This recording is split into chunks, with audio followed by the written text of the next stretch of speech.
Book रखोगे सामने, बस सुनोगे ध्यान से। पोएम है, बहुत डीप जाने वाले हम लोग थोड़ा सा इसमें, ठीक है। तो प्रोज तो है नहीं कि प्रोज में बस लाइन बाय लाइन पढ़ने काम चल गया। पोएम है, हमें लाइन के अंदर घुसना पड़ेगा थोड़ा सा, ठीक है।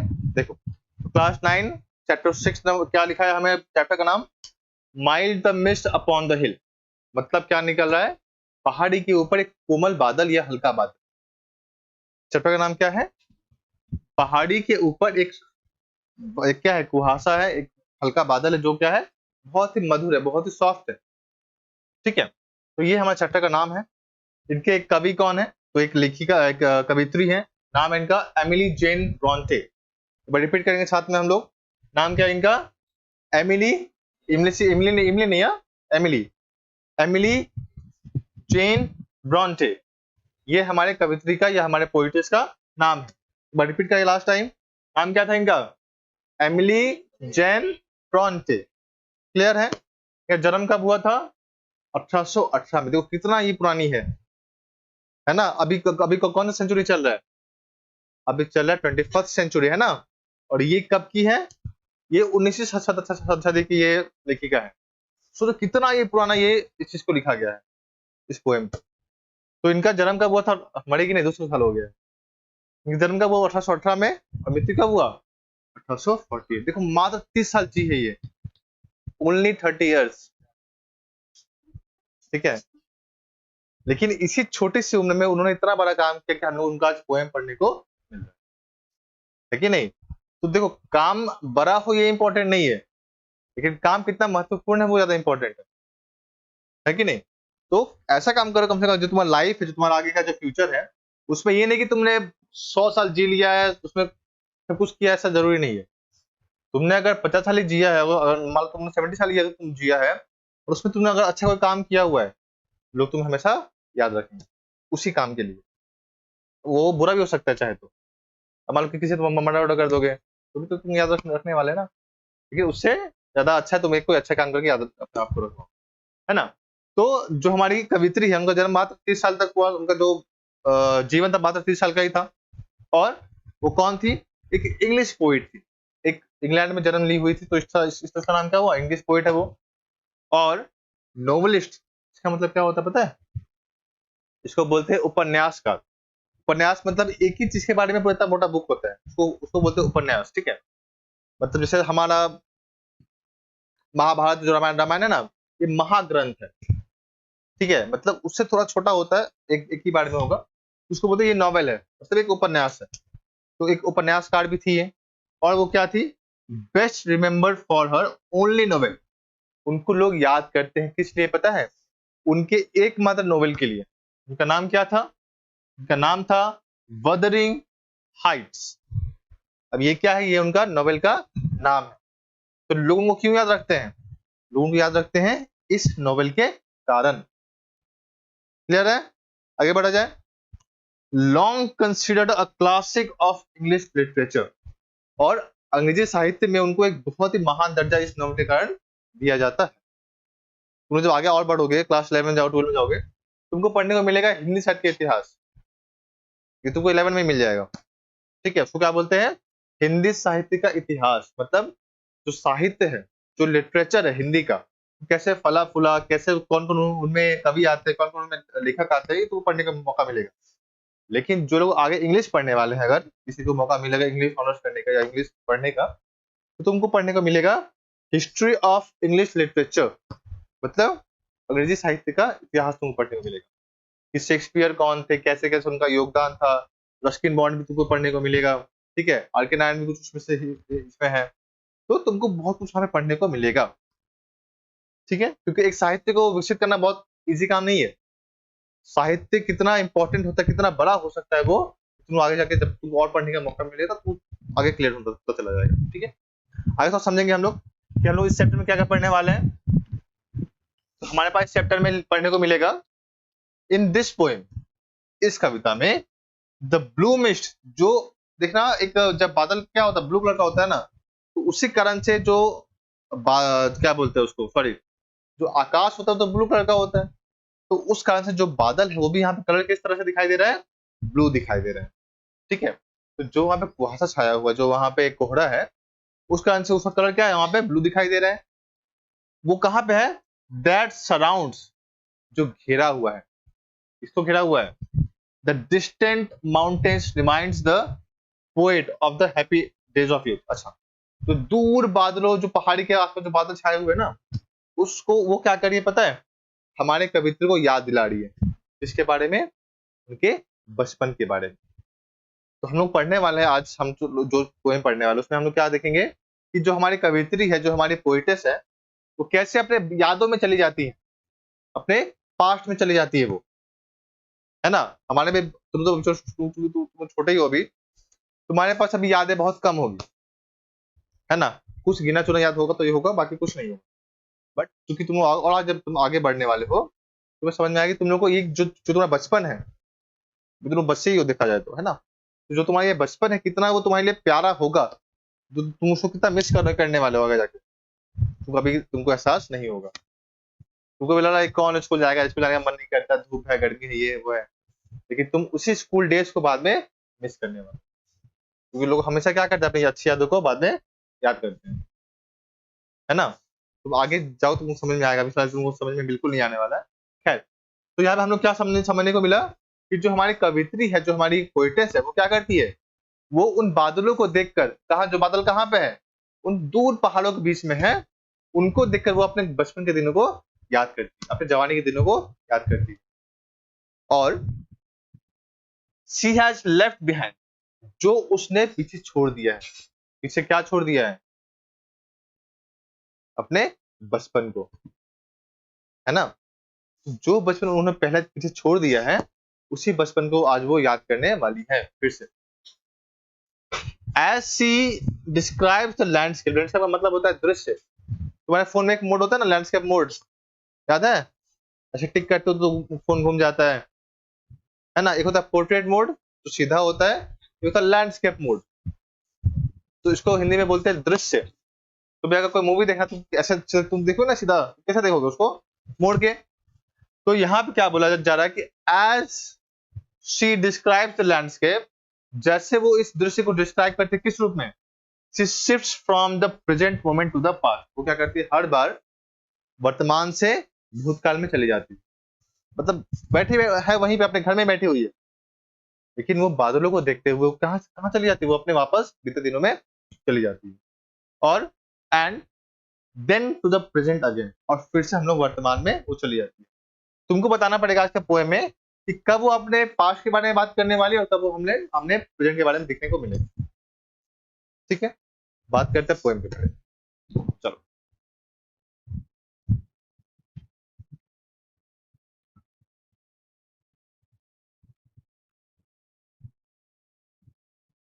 है यहाँ पे। तो जो मेरा फर्स्ट स्टैंजा है 4 लाइनों का, उसमें तो समझो क्या बोला चाह रहा है। लिखा है, माइल्ड मिस्ट अपॉन द हिल, उस पहाड़ी की ओर एक बहुत ही हल्का, बहुत ही कोमल कुहासा है, कोहरा है ना। अच्छा, मिस्ट कब होता है पता है, मिस्ट होता है अर्ली मॉर्निंग, सुबह सुबह, या फिर शाम को होता है ना, कुहासा काफी ज्यादा मात्रा में होता है। तो वो क्या बोल रही है कि उन दूर पहाड़ों के बीच मुझे क्या दिखाई दे रहा है, एक बहुत ही कोमल, बहुत ही सॉफ्ट कोहरा दिखाई दे रहा है।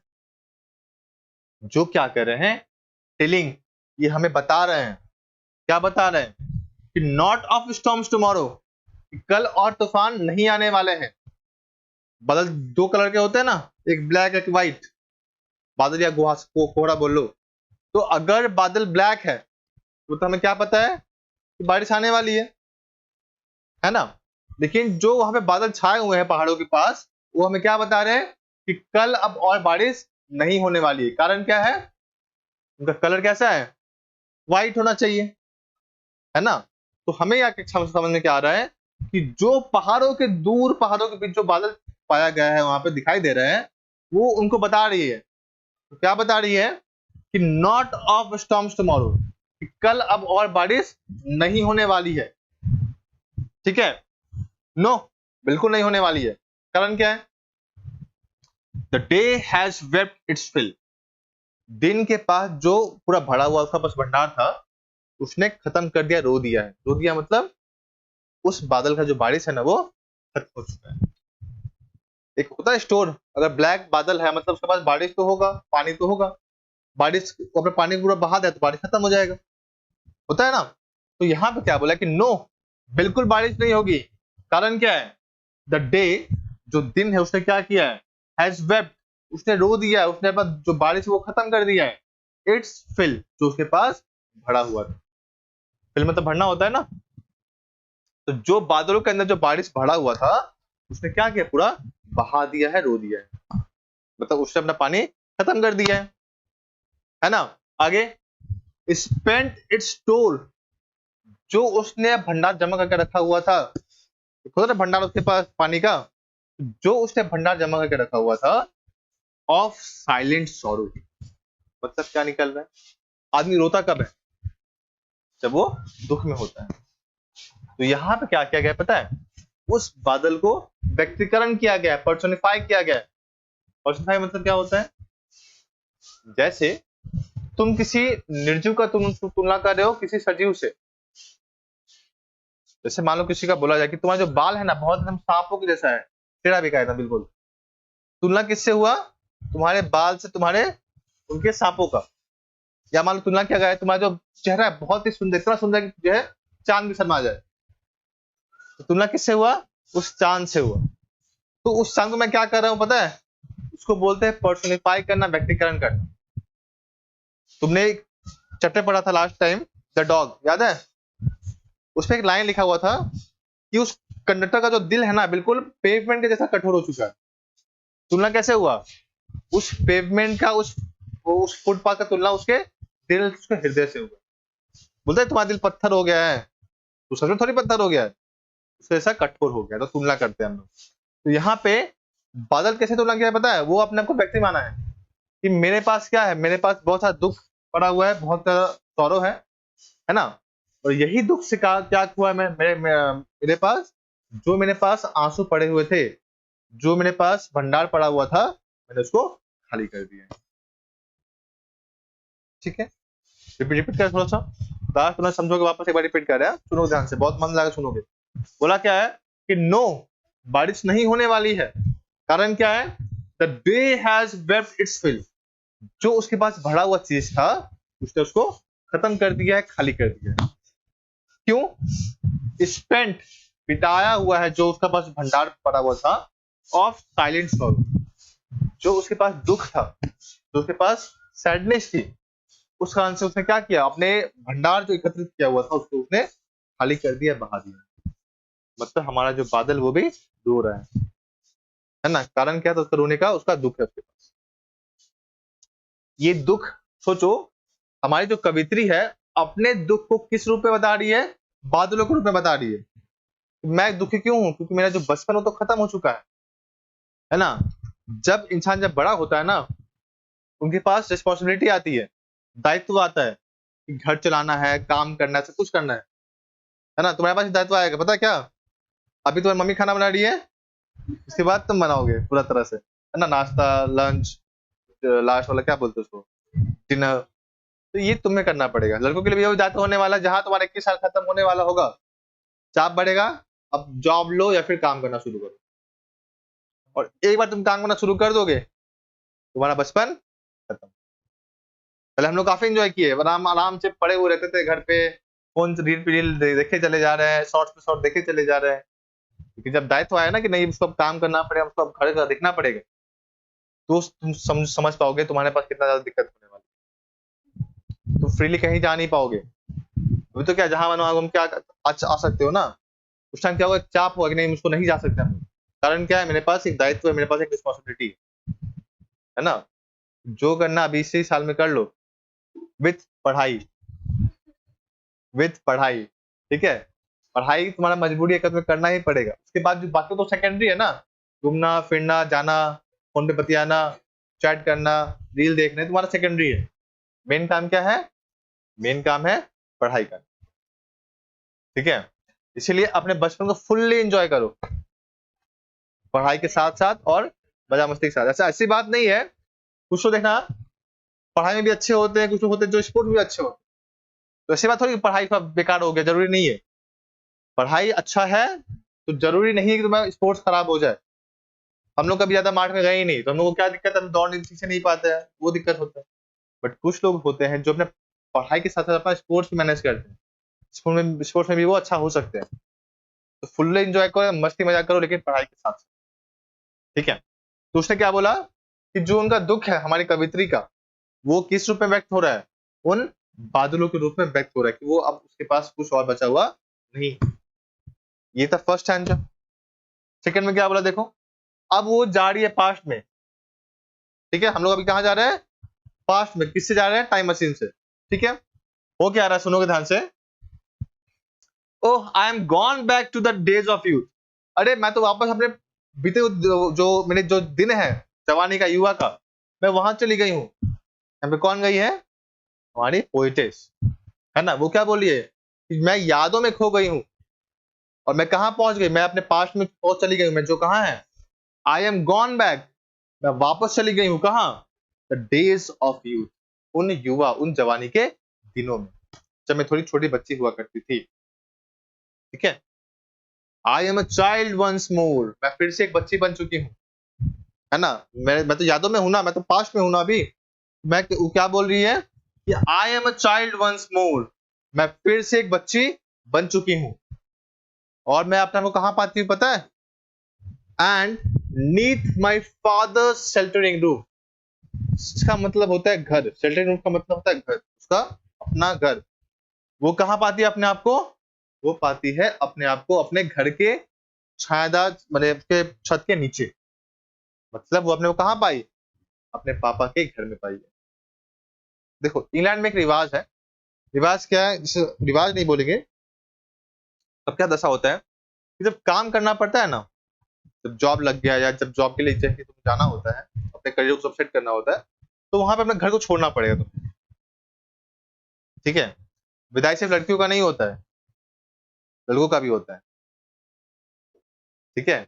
इसीलिए जो हमारी जो कवित्री है, जब वो अपने काम को करने के लिए जब अपने घर को छोड़ती है, तो अपने कहीं और रहती होगी ना वो।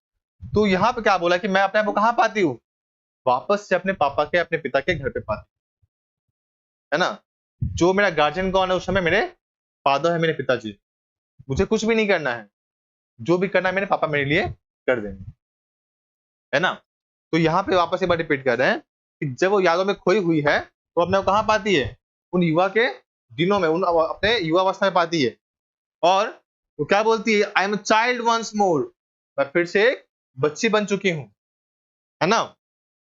और वो कहां पाती है अपने आप को, नीथ माई फादर्स, मेरे पिता के, किसके नीचे, छायादारी आश्रित जो छत है उनके पास, उसके मैं नीचे पाती हूँ, मतलब मैं अपने घर में खुद को पाती हूँ, ठीक है। और मैं कहा हूं, and near the old hall door, जो मेरा पुराना जो हॉल है, हॉल में जो हम लोग बोलते हैं बरामदा है हमारे पास, वहां पे हॉल हुआ करता है, जैसे बेडरूम है, वॉशरूम है, किचन है, और हॉल है ना। तो वो अपने को कहां पाती है, अपने हॉल के दरवाजे के ठीक पास पाती है, ठीक है। मतलब बच्चे क्या कर रहे होते हैं पता है, बचपन में हॉल वगैरह में खेलते होते, खेलते होते हैं ना। तो वो जब बचपन में जब चली गई है अपना, तो क्या पाती है अपने आप को, कि वो अपने हॉल के दरवाजे के पास खेल रही है या बैठ रही है, ठीक है। ये था उनका पास्ट। थर्ड पे आते हैं, वापस हम अपने वापस आएंगे हम लोग प्रेजेंट में, ठीक है। बोला क्या है देखो, अब हम वापस प्रेजेंट में, देखो ऐसा चल रहा है, पास्ट पहले पहले प्रेजेंट था, फिर पास्ट हुआ, फिर वापस प्रेजेंट हम लोग आने वाले, ये हम लोग का प्रेजेंट है, ठीक है। बोला क्या, समझो ध्यान से। I watch this cloudy evening fall, मैं क्या देख पा रही हूँ, उस शाम में जो ढलता हुआ, जो इवनिंग है, जो शाम है, मैं ढलता हुआ देख पा रही हूँ। मतलब यहाँ पे पता क्या सेंस निकल रहा है ढलता हुआ का मतलब, कि मैं अपने उम्र को बीतता हुआ देख पा रही हूँ। वो तो वापस बचपन आएगा नहीं वापस उसका, है ना। तो यहाँ पे लाइन लिखा था, बहुत इंपॉर्टेंट लाइन है, समझोगे, रिपीट कर रहे हैं। बोला आई वॉच, मैं देखती हूँ, क्या देखती हूँ, द क्लाउडी इवनिंग फॉल, जो बादलों से भरा हुआ जो इवनिंग है, जो शाम है, मैं उसको ढलता हुआ देख पा रही हूँ। उनके लाइफ में भी सब कुछ है, लेकिन लाइफ तो सबका ढलता है, सबका एक उम्र आता है ना खत्म होने का। तो वो क्या देख पा रही है, उनके लाइफ का भी एक अंत आने वाला है, और देखा ना, मात्र 30 साल में उनका देहांत हो चुका था, है कि नहीं? तो कब किसका अंदाज आता है, किसी को नहीं, कुछ पता नहीं होता। तो वो क्या बोल रही है कि मैं देख पा रही हूँ कि मेरा भी अब अंत आने वाला है, मतलब मेरा भी अब जो लाइफ वो खत्म होने वाला है। After a day of rain, एक बारिश के दिन के बाद। मतलब इसका मतलब क्या निकल रहा है, कल बारिश हुई थी, है ना, और आज क्या है, बारिश वो खत्म हो चुकी है, लेकिन जो कुहासा, जो कोहरा है वहां पे अभी भी मौजूद है। और क्या कल बारिश होगी? कल बारिश नहीं होगी। कारण क्या है? क्योंकि वो जो बादल, हम ये कह रहे हैं कि कल बारिश नहीं होने वाली, आगे नहीं। तो इसीलिए समझोगे क्या, कल बारिश हुई थी, आज नहीं हुई है, और फिर कल भी नहीं हुई। यहाँ पे जो रेन का मतलब पता है क्या, उनकी यादें जो उन्होंने एक्सपीरियंस किया अपने पापा के घर पे, है ना, उन यादों को वापस से उनका ताजा हो चुका है। किनको देख के? बादलों को देख। ठीक है, काफी इंपॉर्टेंट है, समझोगे ध्यान से कि डीप मीनिंग क्या निकल रहा है। यहाँ पे जो लिखा है इवनिंग फॉल, शाम का ढलना, शाम का होना, मतलब क्या, यहाँ पे किसको सिंबलाइज किया है? सिंबलाइज किया है हमारे कवित्री के लाइफ से, कवित्री के जीवन से, कि उनका भी जीवन क्या होने वाला है, खत्म होने की कगार पे आ चुका है। और after a day of rain, एक बारिश से भरे हुए दिन के बाद, मतलब उनका जो इंजॉयमेंट हुआ है अपने बचपन में, जो उन्होंने आनंद लिया अपने बचपन में, उस आनंद भरे दिनों के बाद उनका भी क्या है, शांत वाला दिन आने वाला है। शांत वाला दिन आ चुका है। आगे ब्लू मिस्ट, वहां पे उनको क्या दिखाई दे रहा है, जो ब्लू मिस्ट है वहां पे। ब्लू क्यों है? क्योंकि वहां पे आकाश का जो रिफ्लेक्शन होता है ना बादलों के साथ, तो बादल कैसा दिखाई दे रहा है, बिल्कुल ब्लू ब्लू दिखाई दे रहा है, बिल्कुल अपना ब्लू एक कलर लिया हुआ है। Sweet mist of summer fall, जो समर होता है ना, तो उस समय क्या होता है, बादल बहुत घने होते हैं। ठीक है, उस समय क्या दिखाई दे रहा है वहां पे, जो घने बादल छाए हुए हैं वहां पे। कलर वैसे व्हाइट ही है, लेकिन वहां पे घना है वो। ठीक है, जो घने बादल है वो कैसे दिखाई दे रहे हैं, ब्लू है और स्वीट है। स्वीट मतलब क्या, मीठा, मतलब कोमल, मृदु है, बहुत ही हल्का है। ठीक है, मतलब बहुत ही हल्का रूप से छाया हुआ है। तो बोल क्या रहा है, देखो, जो समर फॉल है, जो थिक क्राउड है, और धीरे धीरे क्या हो रहा है, धीरे धीरे वो हल्का पड़ना शुरू हो गया, क्योंकि बारिश तो अब होगी नहीं, है ना। जो घने बादल है उसका काम क्या होगी, हो चुका है, खत्म हो चुका है, और अब वो धीरे धीरे हल्का होना शुरू हो गया। लास्ट में द हॉरिजन्स माउंटेन, वो कहाँ दिखाई दे रहा है उनको, उन जो पर्वत श्रृंखला उनको वहां पे जो मौजूद है, उन श्रृंखलाओं के पीछे वो बादल पूरा छाए हुए। तो ट्राई करना थोड़ा इमेजिन करने के बारे में। ठीक है, हमें क्या दिखाई दे पा रहा है, एक दूर एक बादलों का एक समूह है, बादलों का एक समूह है, जो कहाँ है, जो उन पर्वत श्रृंखलाओं के पीछे छुपा हुआ है, उनके पीछे मौजूद है ना, जो हमें ये बता रही है कि कल अब बारिश नहीं होने वाली है, कल अब बारिश का होने वाला का कोई चांस नहीं। ठीक, वापस हम लोग आते हैं पास्ट पे। लास्ट संजय क्या बोला थे, समझोगे?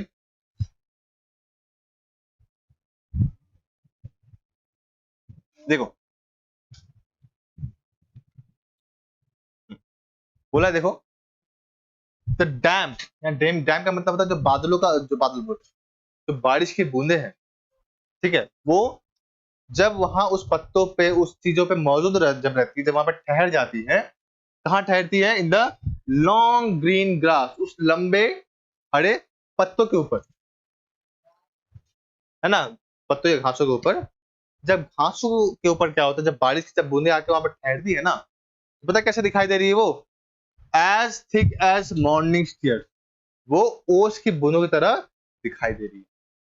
देखना, हमारा जब बारिश होती है तो देखना पत्तों पे ना एक ठहर जाता है बादल का जो तो पानी है। तो यहाँ पे क्या बोल रहा है, द डैम्प स्टैंड्स, स्टैंड मतलब ठहरना, जो बारिश की जो बूंदे हैं, जो नमी है, जब ठहरती है ना कहाँ पे, उस लंबे ग्रीन और ग्रास पे, उस लंबे हरे घास पे, जब घास पे जब ठहरती है तो क्या दिखाई दे रही है, वो उतना ही मोटा होता है, उतना ही थिक होता है, जितना कि क्या होता है, जितना कि ओस की बूंदे होती है। मतलब जो बारिश की बूंदे हैं वो ओस की बूंदों की तरह दिखाई दे रही है। ठीक है, तो ध्यान यहाँ पे भी दो।